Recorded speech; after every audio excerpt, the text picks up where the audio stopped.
देख लें कि बाज़ार में हमें करना क्या है। तो अगर हम निफ्टी के लिए लेवल्स देखें, आज की तारीख में 24,000 के आसपास है, 24,213 बंद हुआ है। एक बड़ी रेंज अभी आप क्या देख रहे हैं और डायरेक्शन क्या देख रहे हैं? क्या अभी और नीचे जाना है, नीचे के लेवल्स और आएँगे?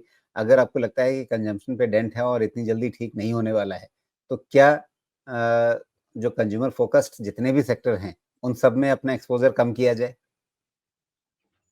देखिए, मैं 2-3 सेक्टर्स के बारे में बोलना चाहूँगा जो मुझे पर्सनली पसंद है। मुझे लगता है कि जो भी एक्सपोर्ट करने वाले सेक्टर्स हैं, मेजरली फार्मा और आईटी, ठीक है? हमारी आपको याद होगा टीसीएस के बारे में बात हुई थी जब टीसीएस कुछ तो 34-3500 चलता था और मैंने बहुत स्ट्रांगली कहा था ये टाइम है आईटी लेने का। मैं अभी भी कहता हूँ आईटी बेचने का टाइम नहीं है। अच्छी आईटी कंपनीज़ अभी भी आप लेके रख सकते हैं। क्यों? क्योंकि डॉलर मजबूत है, इनकी अर्निंग्स मोस्टली डॉलर अर्निंग्स बहुत अच्छी होती हैं। दूसरा फार्मास्यूटिकल कंपनीज़ की बहुत अच्छी डॉलर अर्निंग्स होती हैं।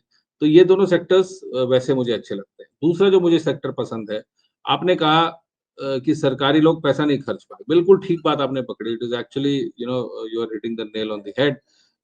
मुझे रेलवेज़ से रिलेटेड कंपनीज़ बहुत अच्छी लगती हैं। आईआरएफसी बहुत अच्छी लगती है, आरवीएनएल बहुत अच्छी लगती है। और जो भी रेलवे से रिलेटेड कंपनीज़ हैं, राइट्स हैं, ये सब इनके पास अब धड़ाधड़ मुझे लगता है बजट्स पहुँचेंगे और आने वाले 3 महीनों में इनको अपने बजट्स खत्म भी करने हैं क्योंकि इकोनॉमिक सर्वे आ जाएगा। इकोनॉमिक सर्वे में डेटा देना पड़ता है सरकारी लोगों को कि तुमने कितना पैसा खर्चा किया, कितना एलोकेशन किया। तो वो एलोकेशन अब चल रहा है और मुझे लगता है कि सरकारी कंपनियों में अच्छा काम होगा। इंफ्रा रिलेटेड सेक्टर मुझे अभी भी बहुत अच्छा लगता है। कुछ चुनिंदा इंफ्रा कंपनीज़ हैं वो अच्छा करेंगी और आई थिंक कि ये एंड डिफेंस और मुझे लगता है डिफेंस भी बहुत अच्छा है। कोचिन शिपयार्ड, माझगांव डॉक जैसी कंपनीज़, बीडीएल, बीईएल जैसी कंपनीज़ ये अच्छी हैं और एचएएल बहुत अच्छा लगता है हिंदुस्तान एरोनॉटिक्स। इनके पास भारत से ही नहीं, भारत सरकार से ही नहीं, बाहर से भी ऑर्डर्स बहुत अच्छे आ रहे हैं और ये बात तो मैं बार-बार बोलता हूँ, भारत को यदि 5 ट्रिलियन का इकोनॉमी बनना है तो उसके लिए उनको डिफेंस में बड़े ऑर्डर्स चाहिए होंगे और उसके बिना वो नहीं बन सकते। तो डिफेंस मुझे अच्छा लगता है। और फिलहाल अवॉइड करने वाली जहाँ तक बात है, मुझे लगता है एफएमसीजी थोड़ा अवॉइड किया जा सकता है, ऑटो थोड़ा अवॉइड किया जा सकता है अभी और अगर इंटरेस्ट रेट्स कटते हैं तो फिर दोबारा ऑटो पे हम लोग देख सकते हैं। और चुनिंदा सरकारी बैंक्स भी अच्छे लगते हैं मेरे को, जिनका बैलेंस शीट अच्छा है। मेरे को लगता है पीएनबी बहुत अच्छा है, बैंक ऑफ बड़ौदा है, कैनरा बैंक है। यूनियन बैंक है। ये छोटे बैंक्स मिड कैप बैंकिंग भी और जो लार्ज बैंक्स हैं सरकारी, वो भी ठीक लगते हैं। तो कोई मीडियम अवधि के लिए लेना चाहता है तो इन सब में निवेश कर सकता जी। लेकिन इसमें जो आपने नाम गिनाए हैं, उनमें ज़्यादातर ऐसे सेक्टर्स हैं जो सरकारी खर्च पे ज़्यादा फ़ोकस्ड हैं या उस पे निर्भर करते हैं, एक तार जुड़ता है। लेकिन कुछ नाम आपने जैसे ऑटो वगैरह ज़िक्र किया, वो कंज़्यूमर फ़ोकस्ड भी हैं। तो एक डिस्टिंक्शन कैसे रखेंगे कंज़्यूमर सेगमेंट्स में या कंज़म्पशन थीम में अगर आपको लगता है कि सुस्ती अभी आगे और रहनी है, तो उस सेगमेंट को कैसे प्ले करना है? है। देखिए, मैं यही कह सकता हूँ कि उससे दूर रहें राजीव जी।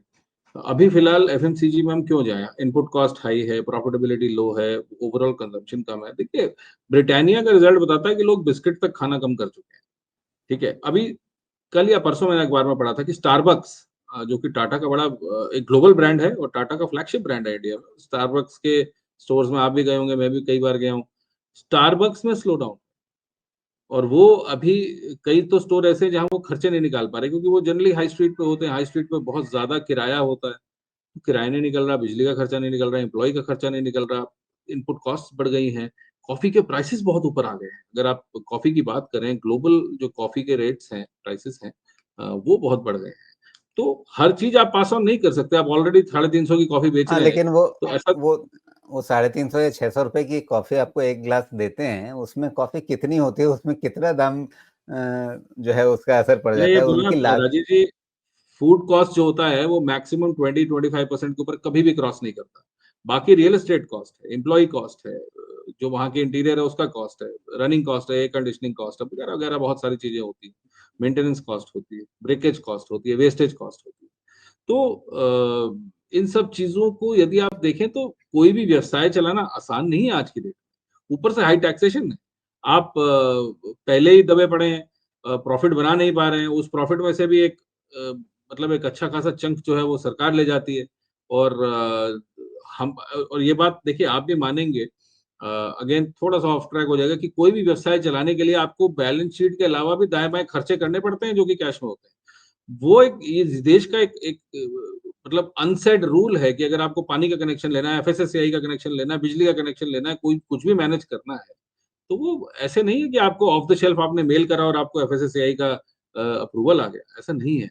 तो बहुत सारी समस्याएँ हैं इस देश की जो कि मुझे लगता है कि जो मतलब ज़मीनी लेवल पे, रूट लेवल पे काम करने की ज आवश्यकता है। और बिज़नेसेस को अगर आप स्ट्रेस में डालेंगे, तो आपकी टैक्स की कमाई भी over a period of time कम होती चली जाएगी।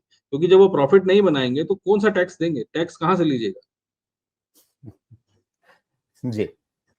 अच्छा एक आपने ज़िक्र किया कि लोगों ने कर्ज़ लेकर के भी बाज़ार में ट्रेडिंग वग़ैरह की है। रिसेंटली जो सेबी ने स्टेप्स लिए हैं, तो एक खबर देख रहा था कि ऑप्शन ट्रेडिंग के वॉल्यूम काफ़ी गिर गए हैं। आप क्या एक्सपीरियंस कर रहे हैं?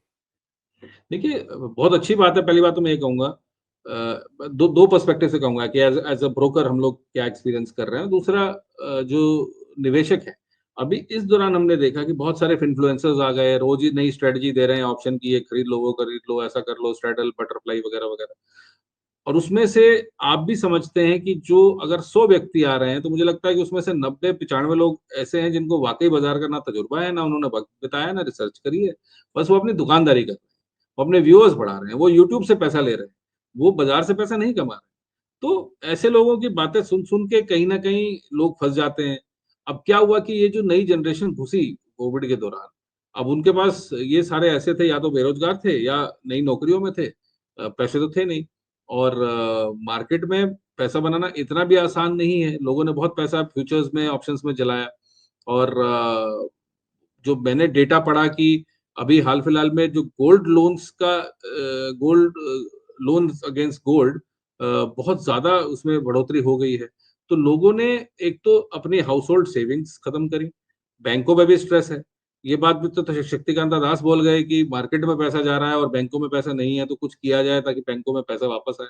बैंकों में पैसा अगर डिपॉज़िट्स में आएगा तभी वो आगे इंडस्ट्री को दिया जाएगा। या फिर बैंक कर्ज़ा लेके आरबीआई से आगे देगी तो उसमें जो स्प्रेड्स हैं वो खत्म हो जाते हैं, कमाइयाँ खत्म हो जाती हैं। तो ओवरऑल ये एक सिस्टमिक रिस्क बनता जा रहा था। तो सेबी ने अच्छा किया है कि इसकी जो वीकली एक्सपायरीज़ है वो बंद कर दी है। मैं बहुत खुश हूँ, कई रोज़-रोज़ की जो एक्सपायरीज़ हैं वो अच्छे से मतलब वो नहीं है, I am very happy. Over a period of time मुझे लगता है कि लोगों को दोबारा वही आदत पड़ जाएगी जो एक्सपायरीज़ देखते हैं वीकली और इट्स गुड ओवरऑल जो आज भी मेरे को लगता है कि सेबी की कोई मीटिंग चल रही है, तो मार्केट में फ्रॉड प्रिवेंशन के लिए काम करा जा रहा है, बहुत अच्छी बात है। दूसरा रिटेल इन्वेस्टर्स को कैसे बचाया जाए, वो बहुत अच्छी बात है। अभी हाल-फिलहाल में मर्चेंट बैंकर्स के ऊपर भी कुछ मुझे लग रहा है कि आज कुछ आएगा, जिस प्रकार से एसएमई में अब एक फ्रॉथ बिल्डअप हो रहा है, तो एसएमई के लिए भी जो रूल्स चेंज हो रहे हैं, वो भी बहुत अच्छी बात है। ये सब ओवरऑल मार्केट की डेप्थ को बढ़ाएँगे। मुझे नहीं लगता कि ऑप्शन के वॉल्यूम कम होने से हमारे ओवरऑल मार्केट के साइज़ पे फ़र्क पड़ने वाला है। हाँ, थोड़ा-सा ट्रेडिंग वॉल्यूम्स कम ज़रूर हुए हैं ऑप्शंस में, but over a period of time मुझे लगता है ये अच्छा अगर कैपिटल बाज़ार में ही रहेगा, वो देखिए हवा हो जाता है, ऑप्शन एक ज़ीरो हो जाता है अपनी एक्सपायरी वाले दिन। तो आपने किसी दिन अगर ₹10,000 सुबह लगाए और वो ज़ीरो हो गए तो 10,000 कहीं नहीं गए। आपने 10,000 का शेयर खरीदा, हो सकता है वो 9 का हो जाए, 8 का हो जाए, 6 का हो जाए। मगर उसकी एक चांसेस हैं कि वो अगर कंपनी अच्छी है तो वो दोबारा से 12, 15 और 20 हो जाएगा। तो जो ये पैसा हवा होने की बात है, मुझे लगता है कि हवा हवा नहीं होगा और अच्छा कदम है, ये एक्सपायरीज़ कम किया है। इट इज़ रियली गुड मुझे तो एक वेलकम स्टेप लगता है। जी।